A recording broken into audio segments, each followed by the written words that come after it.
अहम खबर शामिल करेंगे। समंदर की गहराई में टाइटन के साथ क्या हुआ होगा। आबदोस का हादसा एक अफसोसनाक सान्या है जो बहुत से सवालात छोड़ गया। ओशन गेट कंपनी ने पहले ही बहरी ओकियानोस की गहराइयों में तारीखी बहरी जहाज टाइटैनिक के मलबे तक तफरीही सफर पर जाने वाली आबदोस टाइटन में सवार 5 अफराद की हलाकत की तस्दीक कर दी। अमरीकी हुक्काम ने जुमेरात को टाइटन के मुमकिना तौर पर भयानक हादसे की इत्तला दी। ये मुकाम शुमाली बहरी ओकियानोस में 4000 मीटर की गहराई में वाक़ है। कनाडा के कोस्ट गार्ड के मुताबिक उन्हें मलबा मिला है जिससे पता चलता है कि आबदोस समंदर के पानी के दबाव से इंतहाई भयानक तरीके से तबाह हुई।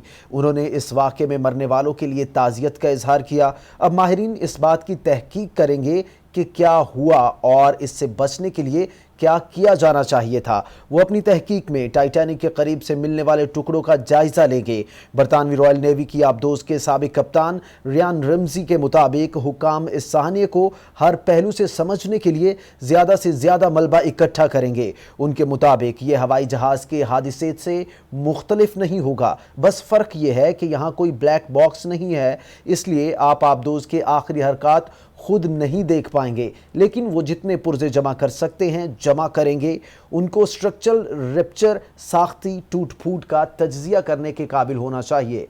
टाइटन आबदोस में किसी भी मुमकिना दरार पर जाने की सूरत में वो किसी खास नतीजे तक पहुंच जाएंगे कि आखिरी लम्हात में क्या हुआ होगा। टाइटन के समंदर से मिलने वाले मलबे के 5 टुकड़ों में उसका पिछला डेक और आबदोस के सामने का एक हिस्सा मिला। ये हिस्से टाइटैनिक से तकरीबन 500 मीटर के फासले से मिले हैं। कोस्ट गार्ड के रियर एडमिरल जॉन मॉर्गन ने कहा कि बहरी ओकियानोस में धमाके के वक्त का तयन करना अभी कबल अज़ वक्त है। ताहम मलबे को तलाश करने के चंद घंटे बाद अमरीकी बहरिया ने कहा कि कुछ दिन पहले उसने टाइटन का सतह से राब्ता ख़त्म होने के बाद एक धमाके की आवाज़ का पता लगाया। इतवार को टाइटन आबदोस का बाहर की दुनिया से राब्ता मुनक़ता हो गया था।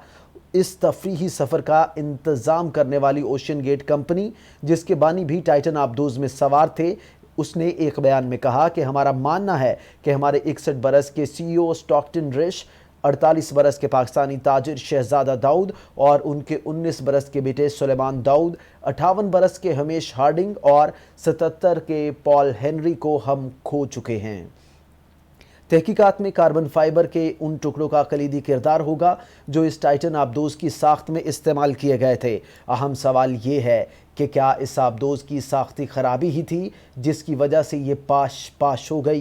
कार्बन फाइबर फिलामेंट्स की सिमत का तज्जिया करने के लिए हर टुकड़े का एक खुर्दबीन के ज़रिए बारीक बीनी से जायज़ा लिया जाएगा और इस हादसे के दुरुस्त मकाम का पता चलाया जाएगा। यूनिवर्सिटी ऑफ साउथहैम्पटन के प्रोफेसर ब्लेयर थॉर्टन ने BBC को बताया कि अपनी राय दी है कि इस आबदोस के साथ क्या हुआ होगा। उन्होंने कहा कि आबदोस में खराबी पैदा होने के बाद ये समंदर में नाकाबिल यकीन हद तक दबाव का शिकार हुई होगी, जिसने एफल टावर के वज़न के बराबर यानी 10,000 टन के दबाव से इस आबदोस को कुचल दिया होगा। उसके मुताबिक हम इस आबदोस के मरकज़ी हिस्से में एक बहुत ही ताकतवर धमाके के बारे में बात कर रहे हैं। तफ्तीशकारों को ये भी तज्जिया करना पड़ेगा आया कि इस आबदोस का सफ़र पर रवाना होने से कबल ज़रूरी मुआयना ना होने की वजह से हादसा पेश आया। इंपीरियल कॉलेज लंदन के प्रोफेसर रिडरिक ए स्मिथ ने कहा है कि इस सवाल का जवाब देने में मलबे के सबसे अहम टुकड़ों में से आबदोस के टूटने वाली जगह का कार्बन फाइबर वाला हिस्सा होगा।